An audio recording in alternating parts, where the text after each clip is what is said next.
This is Undaunted.Life, a man's podcast. I'm your host, Kyle Thompson. Let's get into it.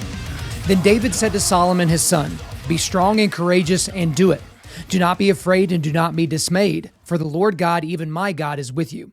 He will not leave you or forsake you until all the work for the service of the house of the Lord is finished." That's 1 Chronicles 28:20. Guys, thank you so much for listening into this podcast. Before we get into the content, I just want to remind you guys that the only way that we're able to do what we do with Undaunted Life to equip men to be able to push back darkness is because we have donors. We've got a lot of guys listening to the show that have already donated to the show, but if you go to Undaunted.Life/donate, that's where you can go to support what we're doing. So if you like this content and you want more, that is how you get it done. Go to our website. The link will be in the description to this video or audio, whichever way you're listening to this, okay? But before we get into the real subject matter for today, which is very, very important, so you'll stick around for that, I want to give you a quick update on some of the news that we've been discussing over the last several weeks. So on episode 243, 245, and 247 of this podcast, we've talked about a lot of the craziness that's been going on in school systems, whether it's content that's in the classrooms, whether it's what's going on at these school board meetings, whether it's what the government is doing at these school board meetings. But that's specifically what I talked about on episode 245. It's called When the Government Treats Parents Like Domestic Terrorists. And this has been a crazy set of circumstances. You'll just have to go back to that episode to really listen to it where I dig in. But on Friday of last week, of course, they're trying to bury this in the news cycle, but on Friday of last week, the National School Boards Association actually issued an apology for the letter that they sent to the White House a few weeks back, where they asked for federal law enforcement to help them control what they called threats of violence and acts of intimidation at their school board meetings, okay?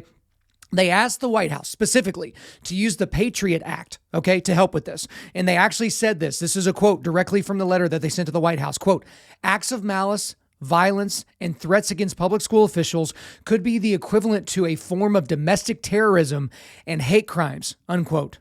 Just an astonishing word from them, or an astonishing phrase from them that they could possibly think that and say that and then actually put that into the public sphere. And guys, again, I go into a ton of detail on episode 245 of this podcast. So if you're like, "Kyle, I have no idea what you're talking about," go listen to episode 245. It'll all make sense. So you can go back, listen to it, make sure you're all squared away.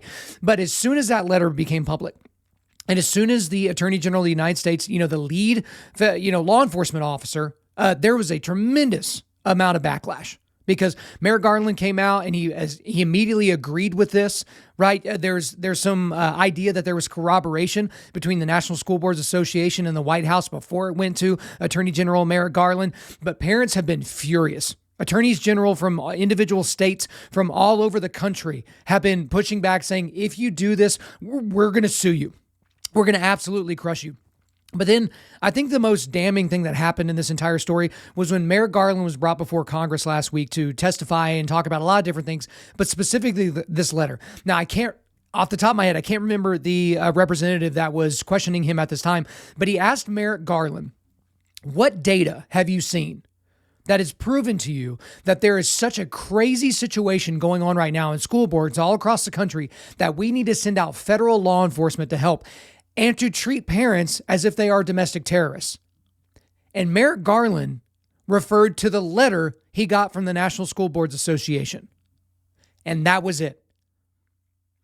His evidence, his data, his backing for his play to say, yeah, we'll absolutely investigate these things and, send out federal law enforcement to help at these school board meetings, was the letter asking for that. Which is to say, he had no data at all. He had no evidence at all. This guy is a sham. Aren't you so glad that he's not on the Supreme Court? Like, my goodness. But again, we're not going to spend a lot of time on this one today because I just wanted to give you an update. But we need to be clear about why the National School Boards Association is apologizing, why they're apologizing, okay?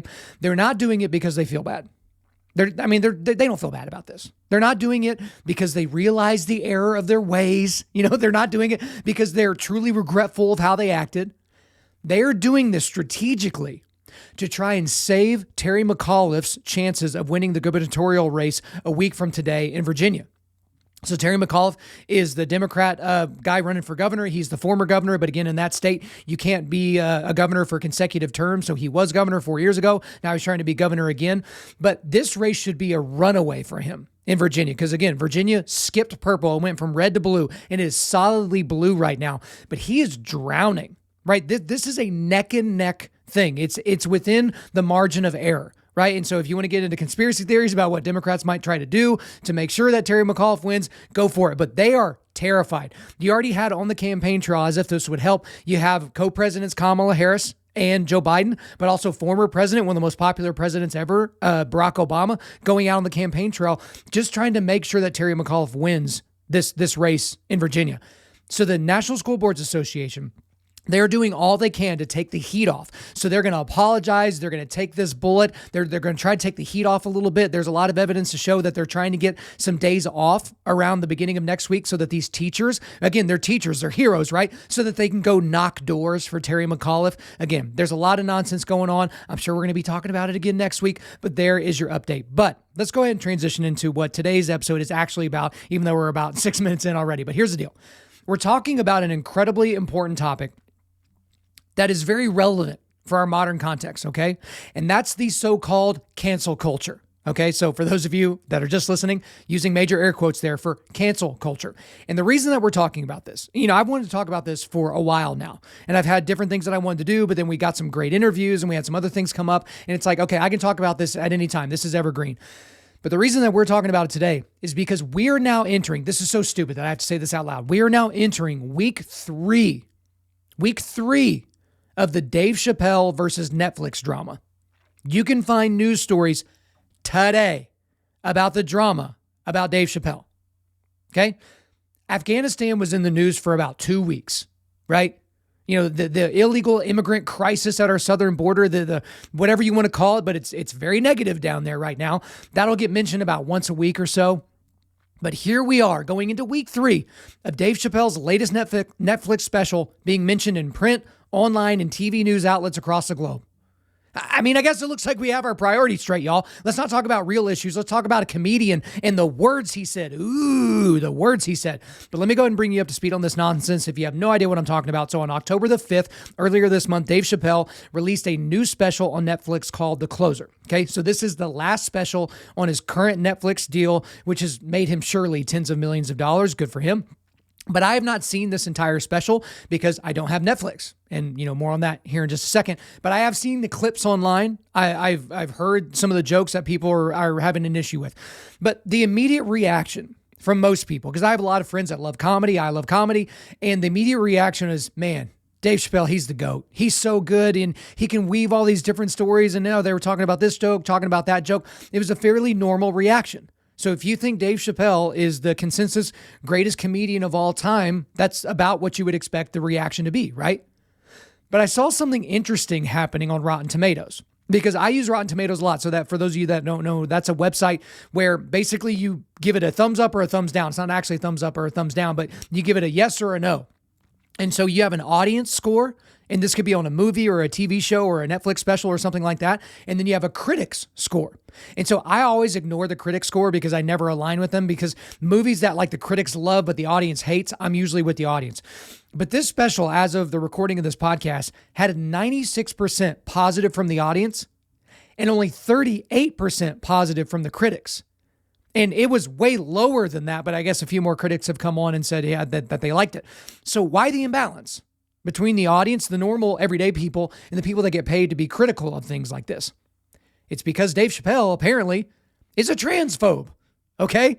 So at several points in this special and in some past specials, he's talked about the LGBTQ community and talked about these different people, and he's making a lot of jokes, but he's not personally anti-LGBTQ. And he had the temerity, I guess, to say that women are women and that only women are women.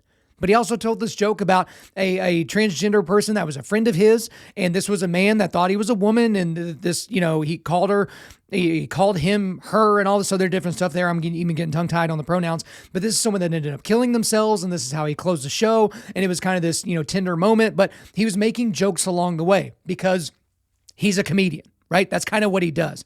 But the reaction from the left has been, as you would imagine, This is the worst thing that could have ever happened, right? Dave Chappelle telling jokes about people is the worst thing that could possibly happen, because they look at the LGBTQ community. Again, they're looking at this from an intersectional mindset, this postmodern Marxist mindset, to where these people are above reproach. These people are above being made fun of because they need to be protected in a lot of ways.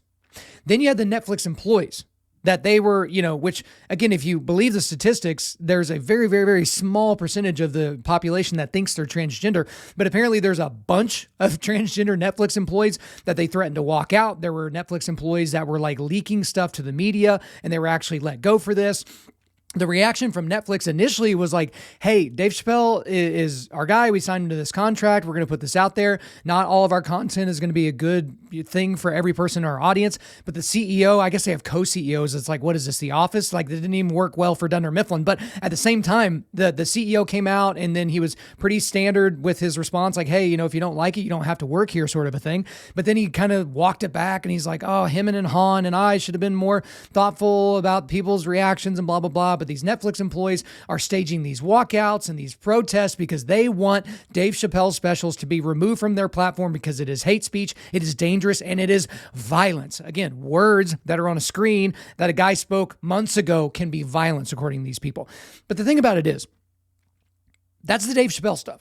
But if you missed the Dave Chappelle stuff, maybe a few weeks prior to that, you're likely familiar with the drama surrounding the firing of the Las Vegas Raiders NFL head coach, John Gruden. Okay, so this is one of the most famous head coaches of all time. He signed, I think it was like $100 million contract, like a $10 million a year contract. It was some crazy contract, but a situation came out where there was supposedly some emails that were being investigated with the Washington Redskins, and now known as the Washington Football Club or whatever they're called.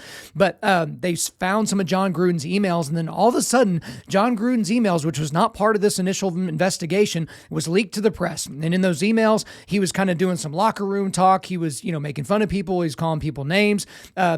People said he was anti-LGBTQ in those comments. They said he made a racist comment. And all those things are within the eye of the beholder. But essentially what happened is the Las Vegas Raiders said, this is terrible. This is horrible. We got to get this guy out of here because he said all these horrible things in emails 10 years ago. Again, the NFL was doing an investigation, going through all this guy's emails. They found emails from things that he said 10 years ago, and boom, he's out of here, fired. So the claims are, from a lot of people that are paying attention to these things culturally, that they are attempting right now to cancel Dave Chappelle, and that they were actually successful in canceling John Gruden. Is that true? Are these things true right now? So that's what we're going to dig into. But the best place for us to start here on this conversation about cancel culture is what most people get wrong about cancel culture. Okay. So this is very, very key and very, very important. So, you're going to hear a lot of things that I think are hopefully helpful to you today, but this is very, very important here. This is kind of the key hinge point. That's why I'm calling it what I'm calling it this episode. People equate canceling with cancel culture. Again, canceling with cancel culture. So I'll tell you a story to kind of tell you how I got to this point. So this was several months back. We're doing some sort of a thing on my back porch. So I've got a bunch of guys over. We're having some scotch. We're smoking some cigars. We're watching some fights, all those types of things. And a guy from my foxhole, Adam, the host, who I love dearly, love that guy. I think someone brought up something about Netflix, and they're like, hey, Kyle, have you seen that? And I'm like, no, I don't have Netflix. I canceled it after the Cuties movie that they released. And basically what he said is, Kyle, that's shocking to hear that from you. Why would you participate in cancel culture? And, he kind of said it with a glint in his eye. I think he was kind of being a little bit tongue in cheek there. But then he's brought that up several other times over the last several months that, when you cancel your subscription to Netflix, that is participating in cancel culture. Right. And I understood his point when he asked me the question initially. I was kind of taken back from it because I didn't quite understand it initially. Because I was like, well, wait, these things are not even the same thing. They're not even in the same category. But that has kind of caused, again, I've been thinking through this topic for months, what would be the best way to bring this content to you. But I think a great place for us to start, and really any place that you should start when you're doing a debate with somebody, is you have to make sure that your definitions are straight. So what are the definitions inside of cancel culture? So I'm going to give you my definitions here, because there's not like a Merriam-Webster definition of these things, because they're kind of cultural topics. But my definition for kind of the noun usage of cancel culture is a societal agreement to ostracize someone from their social, professional, or business circles because you disagree with their opinions and worldview. Okay, I'll go ahead and repeat that. Cancel culture, my definition: a societal agreement to ostracize someone from their social, professional, or business circles because you disagree with their opinions and worldview. Okay. So the verb, I guess, way of saying that, canceling in the context of cancel culture, is the active attempt to ostracize someone from their social, professional, or business circles because you disagree with their opinions or worldview. Okay. So as a quick note there, the ostracization that I'm talking about here can come from inside or outside your life, right? Or inside or outside of your business, inside or outside of the government you work for, whatever. It could be your coworkers that are trying to pressure you out of your job or your business or something like that. It could be random dorks on Twitter putting pressure on your advertisers if you have kind of a public profile. It could just be people in your personal life, personal Facebook friends, or people that you actually see in person, not just Facebook friends. But now we need to talk about, aside from the context of cancel culture, what is canceling? What is canceling? And this is where I think Merriam-Webster is useful here.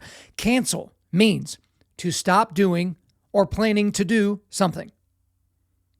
That's what canceling is. It's stopping doing or planning to do something, a specific action. Okay. So if we go back to the conversation that I've been having with my boy Adam for so long, is canceling my subscription to Netflix part of cancel culture? And the answer is absolutely not. Absolutely not. I'm not canceling Netflix's ability to be a company. I'm simply removing my money from them, and I'm removing my attention from them.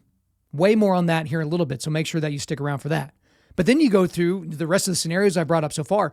Is the Las Vegas Raiders firing of John Gruden because of comments that he made in his private emails 10 years ago part of cancel culture?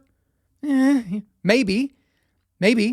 I think the conventional wisdom here would be, I think he had been, because I don't really follow the NFL, but I think he had been a coach for the Raiders for 3 or 4 years, when they were in Oakland and then when they moved to Las Vegas. And I don't think they've had a winning season yet. And so is it possible? Is it maybe even likely that the Raiders were looking for a way to get them out of this contract without all the hullabaloo and all like, oh, hey, why are you doing this? And why are you admitting failure? And one of the easiest way to do that is just brand a guy as a racist or a homophobe or something like that. So it could be cancel culture, maybe not. But then we look at, are the attempts to remove Dave Chappelle's specials from Netflix and keep him from being able to perform live, which is what people are calling for, thus, making it him unable to make a living. Is that part of cancel culture? And the answer to that is yes. That is definitively what cancel culture is if you go back to the definition I just brought you.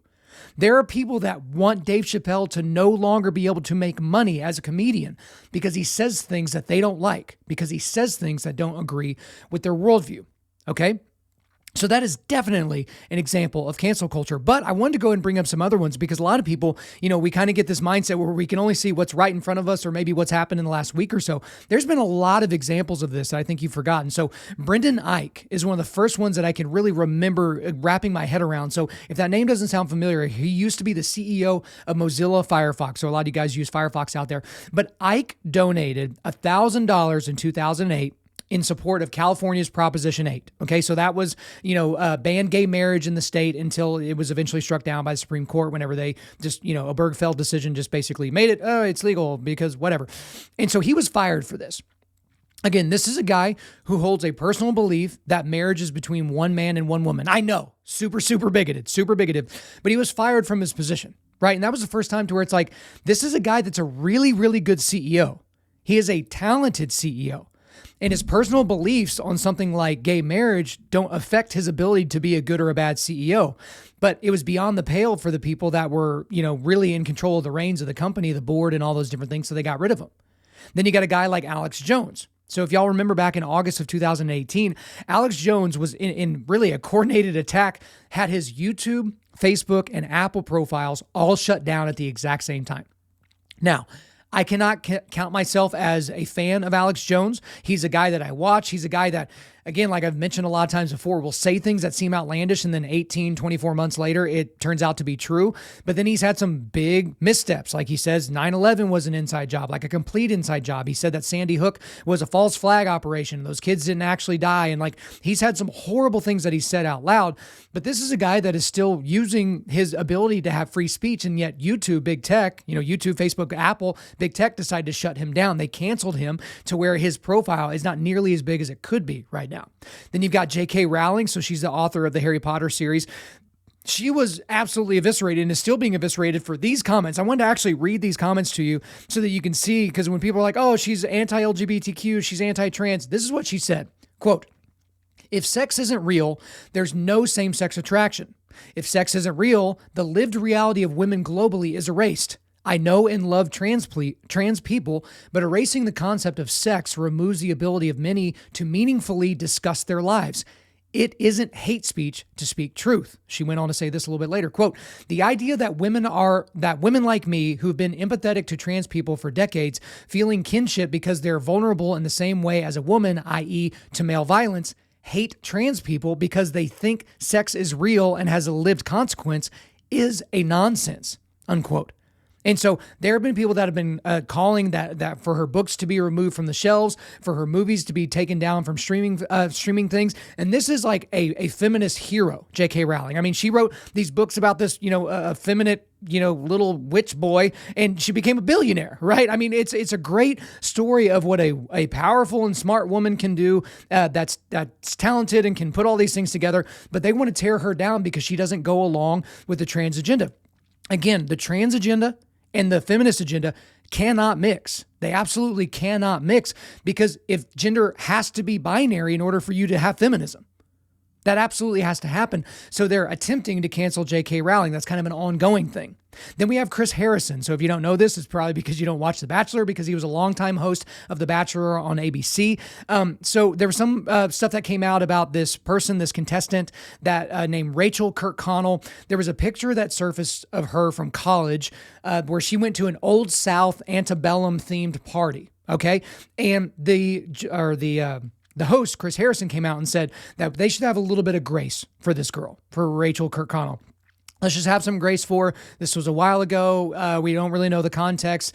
She doesn't seem to have any racist animus in her heart. She's actually, I think, married to a black guy, or was getting married to a black guy or something like that. She was a white woman.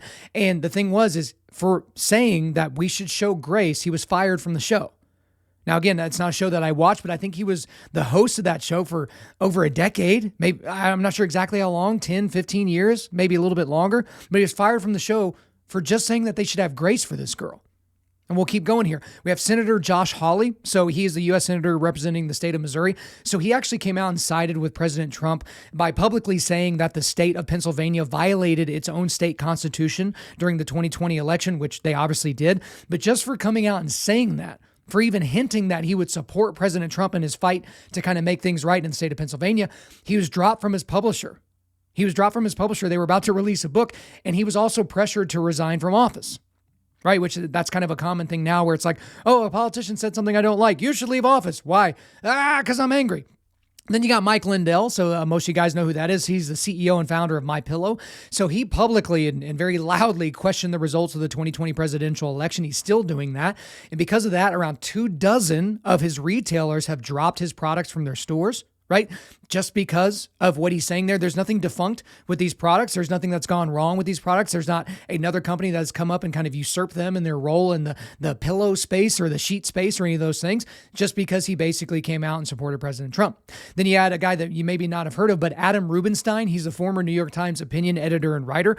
He published a column, right, and edited a column by the United States Senator Tom Cotton from Arizona, saying that the federal government should actually send in troops to quell the violence in cities all over the United States during the George Floyd riots of 2020. So he's like, hey, we can't have this. We can't have these people destroying our cities. They're not doing this for justice. They're doing this because they're jerks and because they just want to destroy stuff. So this editor, when they put this out there, they had to, do a retraction and all these different things. It was kind of a big mess for the New York Times. He was actually pressured out. Adam Rubenstein was pressured out by his own colleagues. He said it was so horrible working there during that time because he put out a column by a United States senator, a sitting U.S. senator, So about 6 months after this all went down, he left the New York Times. He was forced out, essentially. Then you have Allison Williams. This is a new one. So she's a sideline reporter for college football and basketball for ESPN, or was, because she refused to get the COVID vaccine. She was very public about, this is a tough decision. I'm trying to become pregnant. And, there's not any data really right now on what this vaccine could do to my ability to conceive or to keep a child, or any issues that would become with that child. So she ended up refusing to get the COVID vaccine. So she was fired. She was forced to resign, we'll say. They kind of gave her the very nice and soft, kick in the tushy on her way out the door. But then that same day, that's literally the same day, she was hired by the Daily Wire. And so the Daily Wire hired her to do some sports reporting, which they'll be telling us more about as time goes on. I don't really exactly know. And then you have Gina Carano. So Gina Carano, she is a retired MMA fighter. She's really a pioneer for women's MMA. And then she turned into being an actress. She's been an actress in a lot of different things. But she posted on social media. And in this post on social media, she compared being a conservative in 2021 to being Jewish during the Third Reich. Okay, this may have actually been in 2020. I'm kind of getting the dates a little bit mixed up, but it wasn't a great comparison. Okay, but her point was, which no one really allowed her to get out there, was essentially what they would do in the Nazi regime of that time is they wanted your neighbors to basically tattletale on you. That's what they wanted. And the point she was making is, if you're a conservative in 2021, they're kind of, this culture is kind of encouraging people to turn you in, or basically become part of this cancel culture type of a deal. And so because of that, they dropped her. Right? They dropped her from the show that she was on, The Mandalorian. That's like a Star Wars thing. And they dropped her, her Hollywood agency dropped her and all those different things. And so they attempted to cancel her right then at that exact moment. And then just like the last person, they were hired by the Daily Wire. So Gina Carano came in, and the Daily Wire is like, no, you're going to do a movie with us, and you're going to do some different things with us. So, they kind of took care of some business there. And really, if you look at any famous Fox News host, they're always in the crosshair. So if you look at Bill O'Reilly or Tucker Carlson or Sean Hannity or any of those people, they're always constantly getting their advertisers heckled by these people. Basically, Media Matters and these other organizations will come out, and they will wait for them to say something that's even vaguely controversial, and then they'll get 2 or 3 dozen people to call their advertisers, say, you need to drop Tucker Carlson because he said this and he said that. You got to get him out of here. That's just kind of their MO. And guys, there are so many more examples. But again, I wanted to spend some time going through that just to let you know that these are things that you likely heard and then you've forgotten about. And so when people are bringing up cancel culture and they're saying it like, oh, cancel culture is not real. That's not a real thing. It's all in your imagination. These are high profile examples, but this is happening all over the place, right? Not just with these people whose names that you recognize.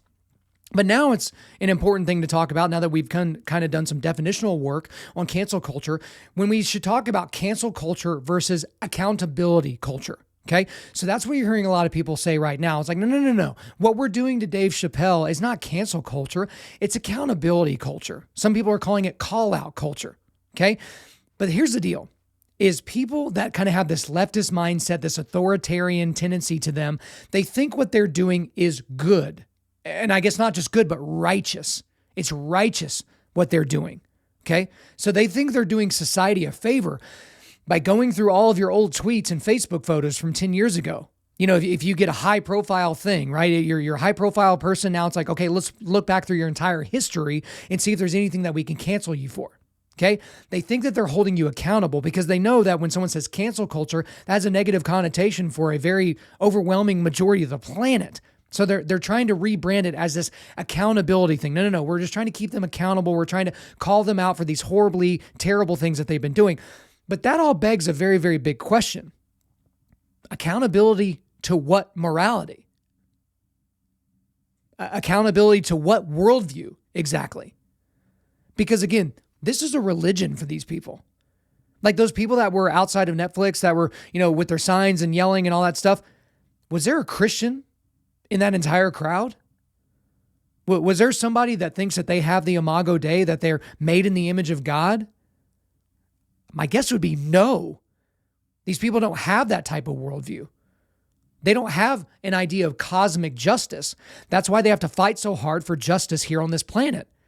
Because at a core level, these people think that they will become worm food the moment that they die. Like that's going to be it. Lights are out, nothing more, right? And so for these people, they have to keep someone accountable. But again, to what? To what morality? And then if they start using the language of morality, like this is right and this is wrong, where do you get that idea that this is right and this is wrong? Because they're certainly not basing it on the Constitution of the United States of America. What are they basing it on? That's an important thing to chew on. But also this gets into a discussion about modern cancel culture versus purity culture. Okay. So purity culture, you might recognize that because back in like the 80s and 90s, there were a lot of people that were like trying to get rap music canceled and, violence out of movies and, sex off of television, all those different things. It was a purity culture move. And so you could look at my definition from earlier of what cancel culture is. And you're like, hey, that's that.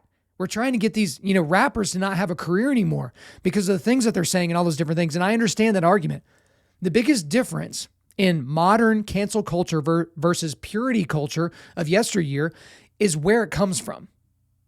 What we see now with modern cancel culture, that's coming from the authoritarian left. You're saying these things that, again, this is their postmodern Marxist, intersectional worldview. You're saying these things about these protected groups of people, and it makes me uncomfortable. You're a bigot. You're hateful. We got to get rid of that. Versus people on the religious right. Those were the people that were back in the day saying you shouldn't say these things out loud because it's dangerous for kids. You're encouraging kids to do dangerous activities like get in fights, shoot people, have sex with random hoes, do drugs and all these different things. I keep focusing in on the rap example because that's the easiest one to remember. And so I think that's the big difference there. And you can maybe debate which one you think is positive, but it goes back to the thing that I just talked about, which is where's the morality coming from? Because even though I probably wouldn't agree with all the tactics that the purity culture warriors were going through in the 80s and 90s, they were doing this because they have a semblance of what right and wrong actually is because there's the immutable truth of God as revealed in his scriptures, right? And so at that point, there's not really too much of a comparison because the people that are coming from the authoritarian left side of things, they're creating this idea of morality out of their heads and or they're smuggling in the Christian worldview, but not giving it its name. They're smuggling in the morality that they've been, marinated in since they've been alive, this Judeo-Christian morality, but they're just rebranding it with, purple hair and a rainbow flag. And then that also gets into this last portion, which we're going to talk about the relationship between cancel culture and censorship. Okay. Because those aren't exactly synonymous. However, and we're not going to do a big, long thing about censorship. Maybe we can do that later on. But with big tech right now, Facebook, Twitter, Apple, all these different big tech platforms, YouTube, Google, they have to be complicit in cancel culture in order to censor. Because people have heard about shadow banning. I've experienced a little shadow banning myself, but you have people whose, their posts won't get out there as much, or they'll say something that's a little bit off color and then their YouTube channel will get taken down. Basically, if you go outside of the worldview that big tech espouses and supports, they're going to get rid of you. And so that's the scariest thing about cancel culture moving forward is someone could literally delete you from the public square. Because this incredible thing, the internet, guys, you are listening to me via the internet right now, whether you're listening to the show on Spotify or Apple Podcasts on your iPhone right now, or if you're watching me on YouTube on your Samsung television, because of technology and because of free markets and because of, the internet, you're able to hear these things that I'm saying right now. Whereas before I would have to write a book and probably go on tour and maybe I can make, the news on ABC or I can make the nightly news in this local area. But now anybody anywhere in the world can listen to what anybody has to say if they want to. But big tech, look what they did to Alex Jones. Again, I'm not comparing me to Alex Jones or anybody else, but they can just at a moment's notice, just boom, you're done. I mean, just think about this, guys. What if the company that handles my RSS feed got rid of my RSS feed? You don't have the ability to exist anymore. What if the provider that's behind my website, what if they say, no, you talk about crazy things. You say women are women and men are men. That's incredibly bigoted. We're going to get rid of you. Like in a day, they could get rid of our ability to put the word out to the masses. No Instagram account anymore, no TikTok account, no podcast, no website, right? So that is something that we all need to be concerned about as we move forward, as we fight these cultural battles, which I think is incredibly, incredibly important. So right now, I want to transition into talking about the wrong ways to go about fighting cancel culture and the right ways to go about fighting cancel culture. Okay, because there's a clear dichotomy between these two sides. So let's go with the wrong ways right now about how to fight cancel culture. The first thing, and I say this a lot in a lot of different contexts, is don't ever apologize to the mob. Ever. If you find yourself in a cancel culture situation where someone's attempting to cancel you or your business or something like that, never, ever apologize to the mob. Now, the difference is if you have wronged an individual person, right? Or an individual group of people, right? And I mean like a family or another business or something like that, not like black people or gay people or white people or Indian people, not these, macro groups that, people pretend are homogenous groups of human beings. But if you wrong somebody individually, you apologize to that person. This era of we're going to apologize to the general public in case anyone was ever offended, you just can't keep up with that. That's why, I have a personal thing. I refuse to apologize to somebody because they mistook my words for something that I didn't say. So if I say something and you took it to mean something that it wasn't, that I didn't even mean that at all, I can't apologize to everyone who could possibly misconstrue something that I would say. I can only apologize for things that I've said that directly hurt somebody in a direct way because I meant it that way. So when you apologize to the mob, remember, you can never bow low enough because the mob will eat you up anyway. We've heard about a lot of different examples of actresses and actors and different people that they posted their black squares on Twitter during the George Floyd riots, and they did all these things, and Black Lives Matter, I love everything.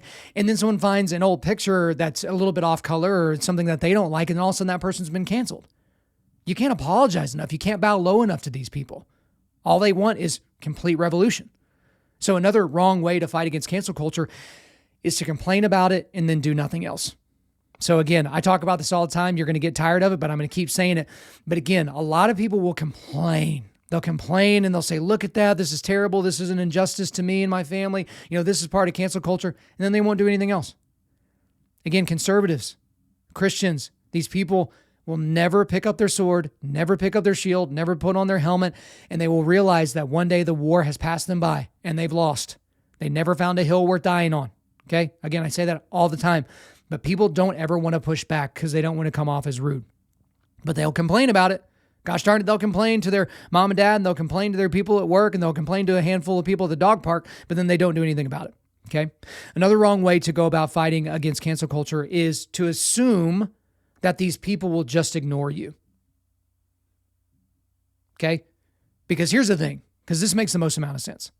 The people that are picketing right now against Dave Chappelle and Netflix and all those different things, those people could very easily just not watch the new Dave Chappelle special, right?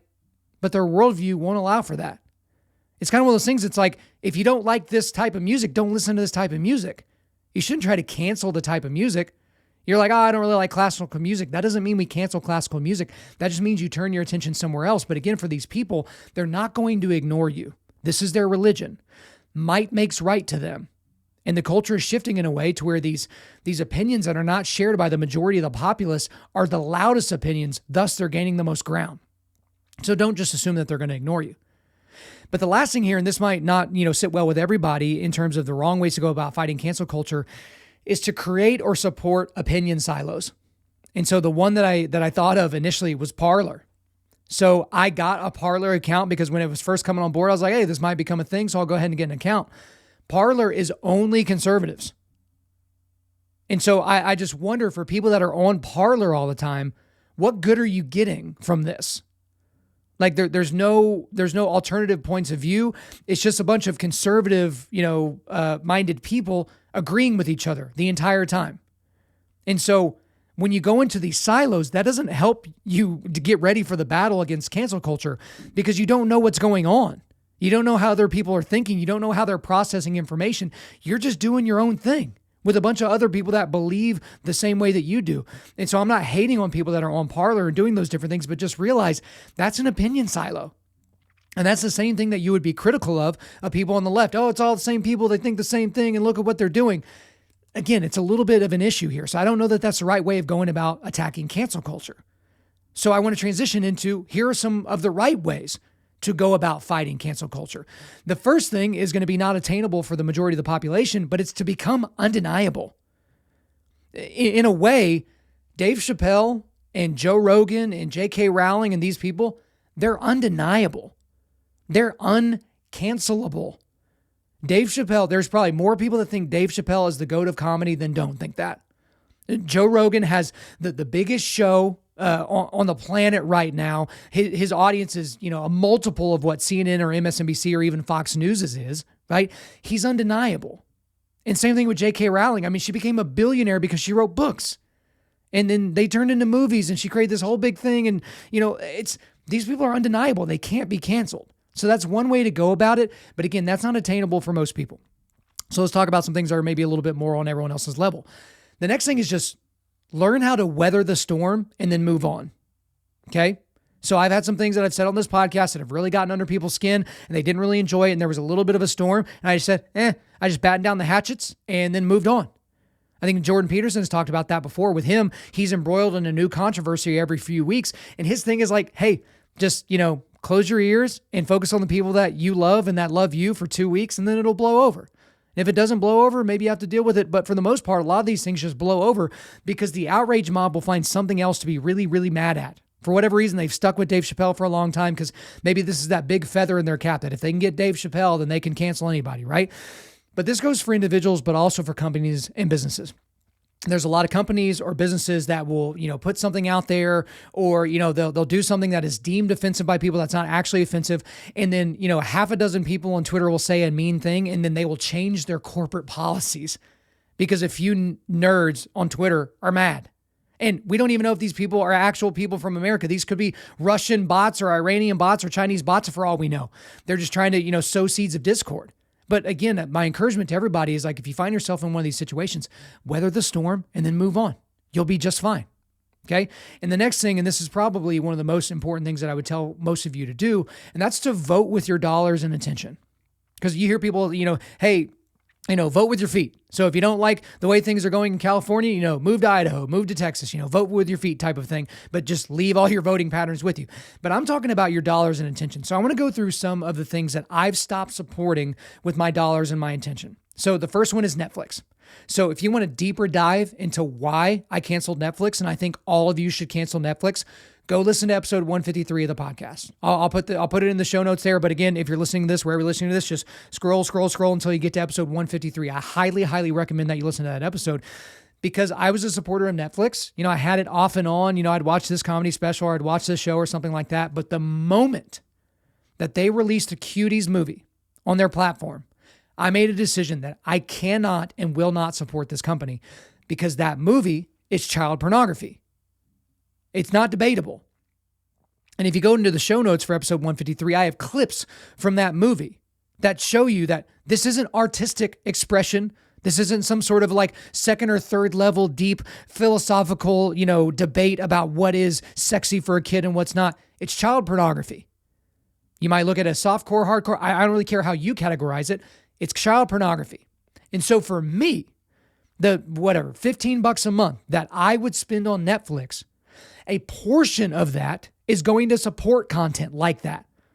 Because Netflix doesn't technically create anything. They pay other people to create things for them, or someone's already created something and then they give them money so that they can put it on their platform. Okay? That's what they do.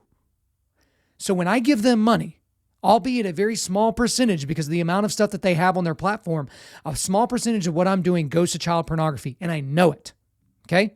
So for me, as long as that Cuties movie is on their platform, I will never consider getting Netflix. And hey, have I missed out on some funny comedy specials? I am absolutely sure of it.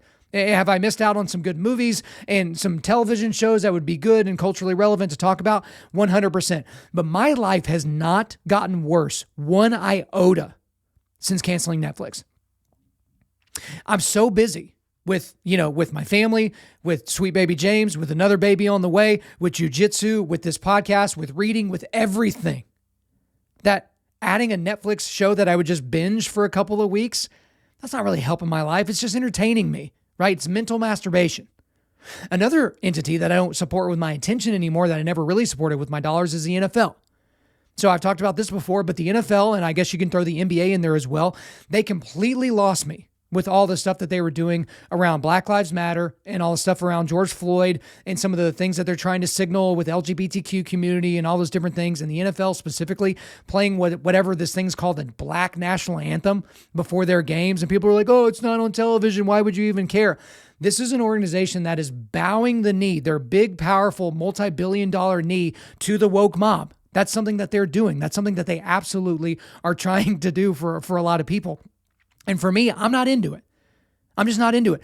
I would love to sit down on a Sunday afternoon and just turn on an NFL game and kind of just kind of watch it and do all those different things. But I don't want to support them with my attention because they don't deserve my attention. Okay? This is an organization that has put their flag in the ground, and this is a decision that they've made. This is how they're going to act moving forward. Now, if you're an NFL guy and you want to watch the NFL and it doesn't really bother you, that's a you thing. But for me, they're going to get something out of me if I give them my attention. And you might be like, well, the Nielsen ratings don't even really include, your television specifically, and you want to get into all these different integers. I'm not into it. I don't support this organization that basically hates me, that says because I'm a cisgendered white male that somehow I'm evil, right? That I'm racist, that the NFL is doing the work of anti-racism. I'm sorry. I'm out on the NFL. I'm out on the NBA. Forget you guys. And the last one I'll kind of describe here is Starbucks. People are like, well, what do you have against Starbucks? You're not even a coffee guy. Correct. I don't drink coffee, but I used to go to Starbucks. My girlfriend at the time, now my wife, when she was in college, she worked at Starbucks. It was a good little job for her just off of campus. That was all squared away and good to go. But did you know that Starbucks is a tremendous supporter of Planned Parenthood? If you go to Planned Parenthood's website, they have this, proud list of all these companies that they do matching gifts for. So when you go and drink that, 900 calorie mocha frappo, half this, half that with a couple of pumps of this, that, a portion of that is going to kill babies. Directly going to kill babies. Don't give me this nonsense about, giving money to Planned Parenthood doesn't just go to abortion. That is their business. They're not doing mammograms. They're not doing pap smears. They're killing babies. For $500, $600 a pop, they'll take out your baby in pieces, right? That's their business. So I'm not supporting Starbucks, right? Our family doesn't do that. And it's kind of weird when people get a Starbucks gift cards. It's like, okay, someone's already spent that money. We'll either give it away to somebody else or something like that. We're not going to support a company like that. But this kind of begs this next question because this is an important thing. This is something that Adam has brought up with me before. It's like, Kyle, if you're going to cancel Netflix and not watch the NBA or the NFL and not go to Starbucks and all these things, what about all the companies that are also doing crazy, evil things?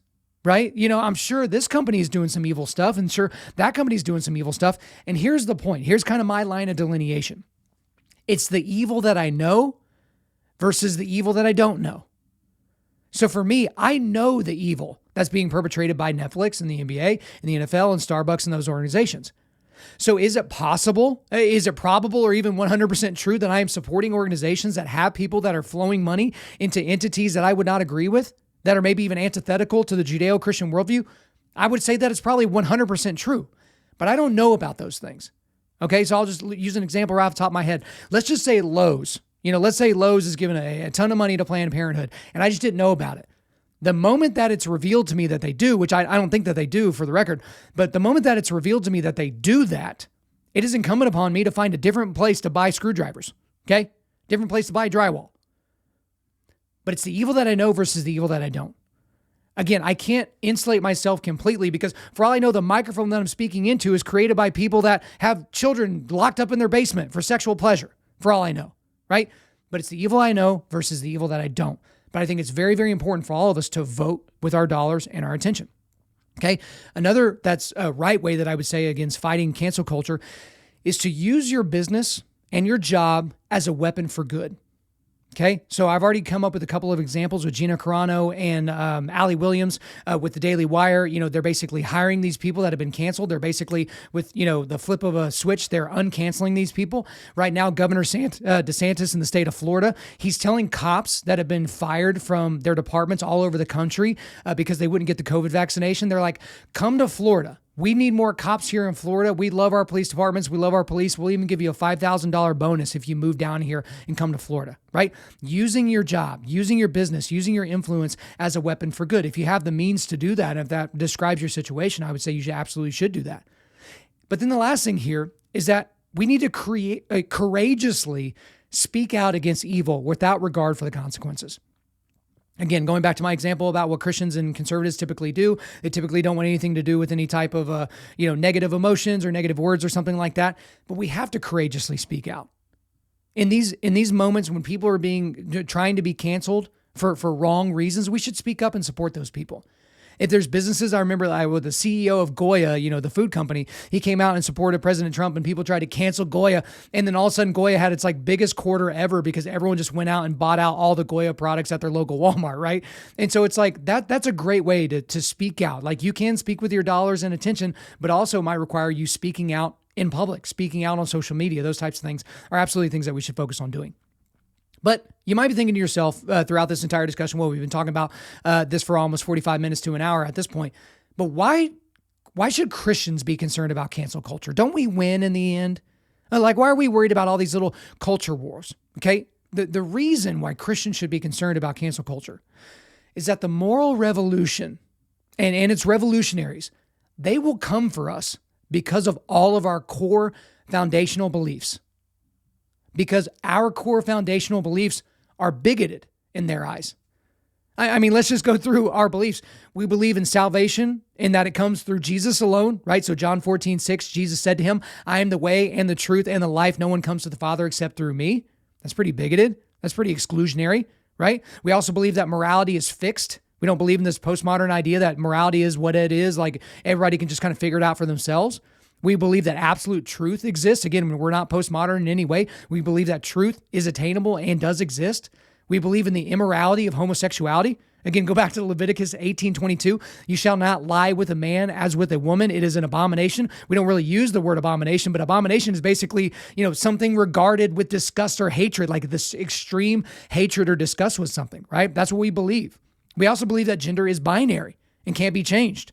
Genesis 5:1-2. When God created man, he made him in the likeness of God. Male and female, he created them, and he blessed them and named them man when they were created, right? That's so bigoted to think that. We also believe that marriage is between one man and one woman and is for life, except in the case of death or adultery. We believe that we shouldn't judge people based on their immutable characteristics, such as their race, right? Essentially, Christians, we are walking, talking hate speech dispensers, according to these people, okay? So we need to be advised and we need to be ready because they will come for your job. They will come for your business. They will come for your family. They'll come for your congregation. And if things keep trending in the direction that they are going now, these people will get their way. It's an inevitability. Again, I kind of talked about this earlier. Why are they pushing so hard on Dave Chappelle? Because according to people like me just a second ago, he's uncancelable. So what if they can get him canceled? Who could they not cancel after that? If they can cancel the president of the United States, if they can cancel Alex Jones, if they could eventually cancel Joe Rogan or any of these people, can they not cancel you? Can they not cancel me? It's inevitable. Now, I don't want us to look at this in a ton of dismay by any stretch of the imagination because we do win in the end. But your ability to do church in the way that you're doing church right now will likely change in the future. And perhaps for the good, though. Because again, I agree with people like Matt Chandler that have written entire books like this. This was in his book, Take Heart. The church has always thrived when it was under a lot of oppression, right? Think about the places where the church is growing the most right now. In China, in North Korea, in different crazy parts of sub-Saharan Africa, in Iran, right? In America, in the West, it's been really, really easy for us. But we need to be ready because for a lot of people, if this is your personality, if you get knocked down or if you face adversity, your first reaction is to kind of whimper and just take it. And I would encourage you not to. And the reason why is because we have things like what I said from the top of this podcast, 1 Chronicles 28:20, okay? I'll read it again. Then David said to Solomon his son, be strong and courageous and do it. Do not be afraid and do not be dismayed, for the Lord God, even my God, is with you. He will not leave you or forsake you until all the work for the service of the house of the Lord is finished, okay? The pulpit commentary points this out, that this is the last exhortation to Solomon from David. So this is his, hey guys, lean in. It's the last play. We're down. We've got to get this. We got to get this ball in the end zone. Everybody listen in. Everybody just pay attention. That's his moment, right? This is his last moment with his son Solomon. And the thing that's important, because he says, be strong and courageous and do it. The and do part, this is pointed out by Ellicott's commentary, and do is added because the time for action is imminent. Okay? So for all of us, The time for action in this area is imminent. If it hasn't already arrived for you, it's coming, and you have to be prepared. Again, with Undaunted Life, we're here to equip you to be able to push back darkness. But what if you weren't aware of cancel culture? What if you thought cancel culture was something that happens over there to those people, not something that could hit your home, your business, your congregation? You won't be ready. You've got to be ready to push back. All right, guys, before we let you go, we are going to do a quick resilience boost at Undaunted Life. Our mission is equipping men to push back darkness with content that forges spiritual, mental, and physical resilience. So the only thing I've got for you today is I've got a link to episode 153 called Yes, You Should Cancel Netflix. But guys, you can get it wherever you're listening to this. Just scroll through and find episode 153. All right, thanks, guys, so much for listening to this podcast. We do appreciate it. Wherever you're listening to this, please subscribe, rate, and leave us a positive review. If you want me to come speak live at your event or on your podcast, email me at info@Undaunted.Life. That's INFO at Undaunted.Life. You can follow us on Instagram and TikTok and like us on Facebook, and you can check out our website for everything else, including how to donate to keep more content like this coming your way. Just go to www.Undaunted.Life. And we also want to thank the band August Burns Red for allowing us to use their music for our content. The intro track on this podcast is their song Cutting the Ties, which is off their 10th anniversary re-recording of their album Leveler. The links are in the description. I'm your host, Kyle Thompson. Remember, keep pushing back darkness, keep forging spiritual, mental, and physical resilience. Keep seeking the Lion of Judah.